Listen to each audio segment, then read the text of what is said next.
నమస్తే. యువన్ ఛానల్‌కి స్వాగతం. ప్రతి మాటల్లో ఒక అర్థం మాత్రమే కాదు, ఒక ఆచరణ కూడా ఉంటుంది.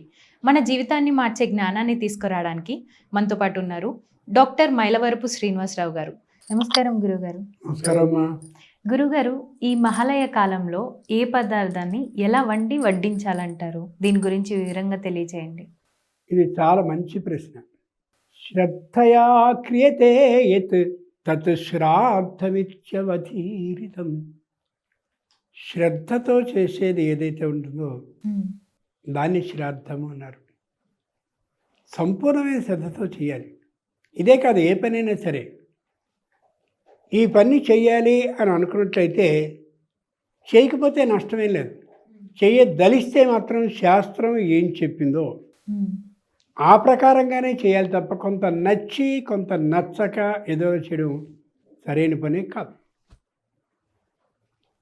అలా ఆలోచించినటువంటి ఆ పెద్దలు, ఋషులు, దేవతలు మహాలయ శ్రాద్ధాన్ని గురించిన కొన్ని నియమాలను ఏర్పాటు చేశారు. ఓకే. హిందూ ధర్మంలో ఉన్నటువంటి గొప్ప విశేషం ఏమిటంటే ప్రతిదీ ఆధ్యాత్మికమైనటువంటి విషయంతో పాటు ఆరోగ్యం కూడా ఇమడచ్చబడి కనిపిస్తుంది. వినాయకుడికి ఏది ఇష్టం అని అడిగితే ఆయనకండి ఉండ్రాళ్ళు ఇష్టం. పార్వతీదేవికి వంట అని రాదా? వెండి కొండ తన ఇల్లుగా కలిగినటువంటి అమ్మవారికి ఏ వంట రాక ఒట్టి ఉండ్రాళ్ళు తినమంటుందా? ఏమిటి దీని అర్థం?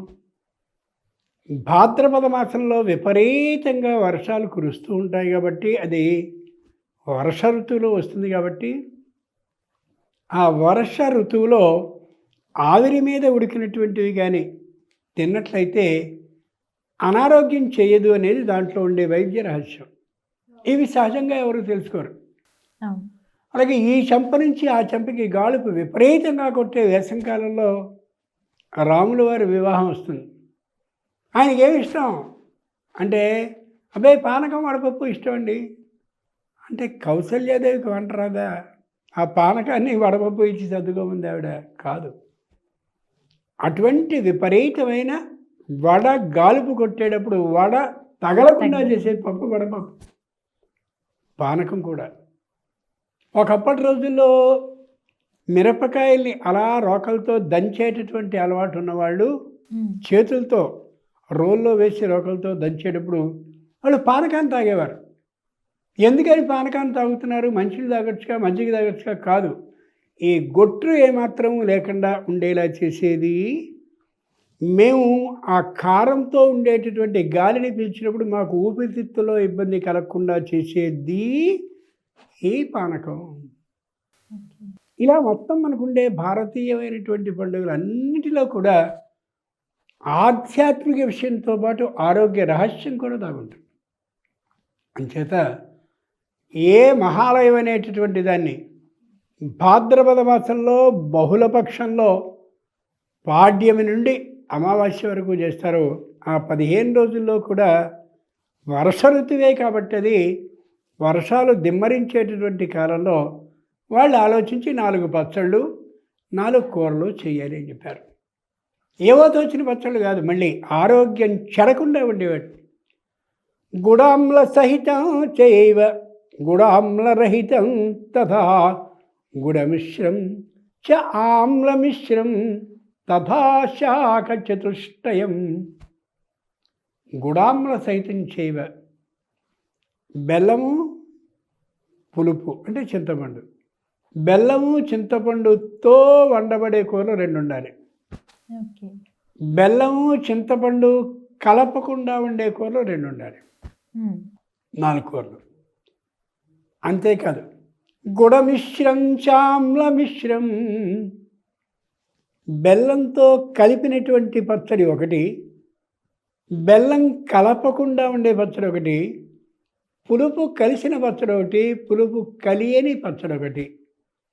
అంటే 4 కూరలు 4 పచ్చళ్ళు. ఏమిటి దీంట్లో రహస్యం? బెల్లం వల్ల వచ్చేటటువంటి అనారోగ్యం ఏది ఉందో అది పులుపు తగిలినటువంటి సందర్భంగా ఇబ్బంది పెట్టదు. బెల్లానికి పులుపుకి ఆ సంబంధం ఉంది.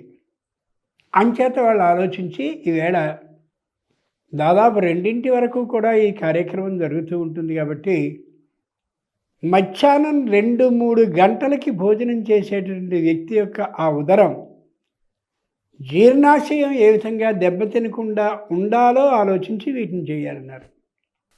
ఓకే. అరటి, కాకర, కంద, చేమ, బీర వీటిని మాత్రమే ఏర్పాటు చేస్తారు. ఎక్కడ కలగలుపు పప్పును వేయరు. హ్మ్. మామూలుగా మనం దోసకాయ చేసుకుని ఇంకోటి ఏదో కలుపుతాం, ఇంకోటి ఏదో చేస్తాం, దానికి ఏదో కలుపుతాం, అలా ఉండదు. అంతేకాదు కలగలుపు పప్పు అస్సలు ఉండకూడదు. 2 కందిపప్పు, పెసరపప్పు అనే రెంటిలో అనారోగ్యాన్ని కలిగించేది కందిపప్పు, ఓకే. ఆరోగ్యాన్ని కలిగించేది పెసరపప్పు. అంచేత ఆ రోజు పెసరపప్పుని మాత్రమే చేస్తారు, కందిపప్పుని చెయ్యకూడదు, చెయ్యరు. ఇంత భోజనాన్ని విపరీతమైనటువంటి పరిమాణంలో చేస్తారు కాబట్టి ఆరోగ్యాన్ని రక్షించేందుకుగా చారుని ఏర్పాటు చేస్తారు. హ్మ్. చార్ అనేటటువంటిది హిందీలో మాటకి 4 అని అర్థం. అది 4వ భోజన పదార్థము అని అర్థం. ఓకే. చాలా గొప్ప మాట అది. ప్రతిరోజు కూడా చారుని అల్లం, మిరియాలు, కొద్దిగా వాము పొడి, జీలకర్ర అలా వేసి కానీ తీసుకుంటే ఉదరానికి సంబంధించినటువంటి జీర్ణక్రియకి దోషం ఉండదని ప్రాచీనులు చెప్పారు. ఆ రోజు ఏం తింటామండి, ఏదో తయారు చేసుకుంటాం, తర్వాత ఏవో మాత్రలు వేసుకుంటాం. మన బతుకులు ఇలా ఏడుస్తున్నాయి. హ్మ్. వాళ్ళు చక్కగా చారు పెట్టమన్నారు. ఒకప్పటి రోజుల్లో సునాముఖి ఆకు అని ఒకటి ఉండేది. హ్మ్. ఆ ఆకుని దాంట్లో వేసి పెడితే చారు పక్క గదిలో ఉన్నవాడికి కూడా మంచి సువాసన వచ్చి పరిగెత్తుకొచ్చి తాగేవారు. అన్నంలో తినడం కాదు, మామూలుగా తినేసేవారు, తాగేసేవారు. జీర్ణక్రియ ఈ రోజుల్లో ఉన్నంత అసహ్యంగా ఆ రోజుల్లో లేదు. అంచేత 4 కూరలు, 4 పచ్చళ్ళు, దాంతోపాటు పెసరపప్పు, పెసరపప్పుతో పాటు చారు. హ్మ్. మరి ఏదైనా సరే తీపి పదార్థం ఉండాలి కదా. అప్పాలు, అన్నిటికీ మించి మాష చక్రాలు, మాష అంటే మినుము, మినుముతో చక్ర రూపంగా వేయబడేవి గారెలు, ఖచ్చితంగా వేయాలి గారెలు. ఈ భోజన పదార్థాలని పెట్టి అన్నాన్ని వడ్డించేవారు. ఎంత గొప్పవాళ్ళు ప్రాచీనులంటే, అయ్యా అలా మీకు వేస్తున్నాం పదార్థాలని చెప్పి కొద్ది కొద్దిగా మాత్రమే వడ్డించేవారు. హ్మ్. ఎందుకని? నచ్చకపోవచ్చు. నచ్చనటువంటి సందర్భంలో ఇంతంత కానీ వేసినట్టయితే కొద్దిగా అలా రుచి చూసి వదిలేస్తే తప్పది. అన్నన్న పరిచిక్షీధ తద్వ్రతం తైత్రీయ ఉపనిషత్తు చెప్తుంది. అన్నాన్ని ఎప్పుడూ విడిచేయకూడదు. పొలాల్లో పనిచేసేటటువంటి సందర్భాలు కానీ తెలిసినా, పొలంలో పనిచేస్తున్న వాళ్ళని చూసినా, గమనించినా ఆ బురదలో కొద్ది కొద్దిగా మెత్తమెత్తగా ఉన్నటువంటి ఆ సందర్భంలో కాలులా వేస్తే మడమ నొక్కు పెడుతుంది భూమిలోకి. హ్మ్. దాంట్లో కూడా ధాన్యపు గింజలు పడితే వాటిని జాగ్రత్తగా పైకి తీసి ఆ రైతు అలా ఎత్తుతాడు ధాన్యపు బస్తాలోకి. ఆ చిన్న కాలి మడమ గోతిలో పడ్డ బియ్యాన్ని కూడా అంత శ్రద్ధగా రైతు తీసుకొచ్చి చేస్తూ ఉంటే ఇంత అన్నాన్ని అలా వదిలేయడానికి బుద్ధి ఉండద్దా, సిగ్గుండద్దా? ఆలోచించి చూడండి. అంచేత వడ్డించేటటువంటి వాళ్ళు కొద్ది కొద్దిగా ముందు వడ్డించాలి. అవతలివాడు ఎంతవరకు దాన్ని ఇష్టపడుతున్నాడో గమనించుకుని ఆ తర్వాత వాళ్ళకి కావాల్సింది వేస్తూ ఉండాలి. ఇది విధానం. చాలామంది వడ్డన తెలియనటువంటి వాళ్ళు అకస్మాత్తుగా వచ్చేసి గరిట్లు గరిట్లు వేస్తుంటారు. రెండవది, తల్లి పిల్లవాడు కూర్చున్నప్పుడు ఒక్కరికే వడ్డం చేయాలి. తల్లి విస్తరిలో పిల్లవాడు భోజనం చేస్తుంటాడు. అలా కాదు, అక్కడో విస్తరి ఇక్కడో విస్తరి, ఇద్దరికీ అంత వడ్డించేయడం, అవతల పడేయడం. ఎక్కడ ఆబ్దికాల్లో మహాలయాల్లో అలా విడిచివేయడం సరి కాదు. హ్మ్. మంత్రం ఉంటుంది మామూలుగా. మీరు ఏదైనా కాశీ వెళ్ళినా, మరో ఊరు వెళ్ళినా, లేదు మీ ఆరోగ్యానికి భంగం కలుగుతుందన్నా, ఏ పదార్థాలు మీకు నచ్చవో దాన్ని విడిచేయండి అని మంత్రం ఉంటుంది. హ్మ్. మీకు ఇష్టం లేనిది, ఇష్టమైనవి మాత్రం సుఖంగా తినండి అని ఉంటుంది. అంచేత మనం ఏం చేయాలి? వడ్డించేటప్పుడు కొద్ది కొద్దిగా మాత్రమే వడ్డించాలి తప్ప ఎక్కువ ఎక్కువ వడ్డించి వాటిని వ్యర్థం చేసేలా చేయనేకూడదు. హ్మ్.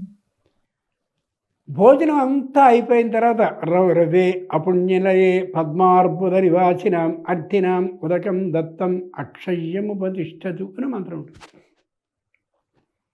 ఎక్కడైనా సరే భోజనాన్ని ఎవరైనా చేస్తుంటే ఆ భోజనం అయిన తర్వాత నాకేదన్నా ఆహారం దొరుకుతుందా అని పక్షులు ఎదురు చూస్తూ ఉంటాయి. ఓకే. అంతేకాదు, ఏ పరమ నీచులైనటువంటి వాళ్ళు తాము జీవించి ఉన్న కాలంలో ఇలా పైనుంచి అన్నపు ముద్ద కూడా ఎవరికి పెట్టలేదో హ్మ్. వాళ్ళకి ఆహారం లేకుండా చేస్తాడు భగవంతుడు. ఈవేళ మనకి ఈ బిచ్చమెత్తుకునే వాళ్ళందరూ కూడా వాళ్ళే. ఓకే. అంచేతనే ఇంటికి వచ్చేటటువంటి ఏ బిచ్చగాడు ఉంటాడో అతను అంటుంటాడు, అదత్వా మాదృశో మా భూ దత్వా త్వం తాదృశో భవ. అమ్మా, నేను పూర్వజన్మలో అదత్వా ఎవరికి ఇవ్వాల, అంచేతనే మాదృశో మా భూ, ఇలా అడుక్కునే వాళ్ళ నువ్వు కావద్దు. దత్వా, ఇలా అన్నాన్ని పెట్టి, త్వం, నువ్వు మాదృశో భవ, దత్వా త్వం త్వాదృశో భవ, నీలాగా పెట్టేవాడుగా ఉండు. నువ్వు పెట్టేవాడుగా ఉండాలి. నేను పెట్టని కారణంగా ఇలా అయ్యాను. నువ్వు మాలా కాకు, మేము నీలా కావడానికి ముందు నాటికైనా ప్రయత్నం చేస్తాం. ఎంత గొప్ప మాట అది. అలా పెట్టేవారు. అంచేత అన్నాన్ని విడిచిపెట్టడం సరి కాదు. ఎవరైనా ఒకవేళ కాశీకి వెళ్ళినా లేకపోతే దానివల్ల అనారోగ్యం కలుగుతుందని అనిపించినా వారు విడిచిపుచ్చినట్టయితే, ఎవరైతే ఆ కాకులు మొదలైనటువంటివి తినడానికని సిద్ధం చేసి ఓ పెడతను అక్కడ పెడతారో, అంటే ముద్దని, హ్మ్. దాన్ని అవి తింటాయి. ఎవరైతే ఇంతకుముందు ఆహారాన్ని ఎవరికి పెట్టలేదో వాళ్ళు అనేక సంవత్సరాల కాలం పాటు రౌరవము అనే పేరు కలిగిన 14వ నరకం ఉంది. హ్మ్. ఆ నరకంలో ఉంటారు వాళ్ళు. ఆ నరకంలో ఉన్నటువంటి వాళ్ళందరికీ కూడా ఈ ఆహారం చెందాలి అని చెప్పి ఆ విస్తరిలో తినకుండా ఉన్నటువంటి ఆహారాన్ని పక్కకి నెట్టేస్తారు. నేల మీదకి పెట్టరు, విస్తరిలోనే పక్కన పెడతారు. ఎంత గొప్ప మాట అంటే, అలా విస్తరిని వీధిలో పడేయగానే నాకేదో అన్నం దొరుకుతుంది అని అనుకుని కాకులు పిచ్చుకలు వస్తాయి. అక్కడ వాళ్ళకు కూడా లేకుండా, వాటికి కూడా లేకుండా అది కూడా తినేస్తే వీడు మాకంటే నీచుడు, మేమేదో ఈ విస్తరి చూడగానే ఏదైనా వస్తుందని అనుకుంటే మాకు కూడా లేకుండా వీడు తినేసేసాడని శపిస్తాయి. అంచేతనే పూర్వం రోజుల్లో పెద్దలు ఎవరైనా సరే అన్నాన్ని తినబోయే ముందు ఓ ముద్దని అలా కలిపి దాంట్లో కొద్దిగా పెరుగు బిళ్ళని వేసి దాన్ని ఓ పక్కకి పెట్టేవారు. ఇలా కళ్ళకద్దుకొని పక్కకి పెట్టేవారు. అది చేయవలసిన పని. అంచేత వండే పదార్థాలు అవి, వడ్డించే విధానం ఇది. ఇలా చేసినట్టయితే సుఖంగా మహా ఆలయ శ్రాద్ధం చరితార్థం అవుతుంది, సరైన విధానం అవుతుంది. ఓకే. చాలా చక్కగా వివరించారు గురువుగారు. ధన్యవాదాలు.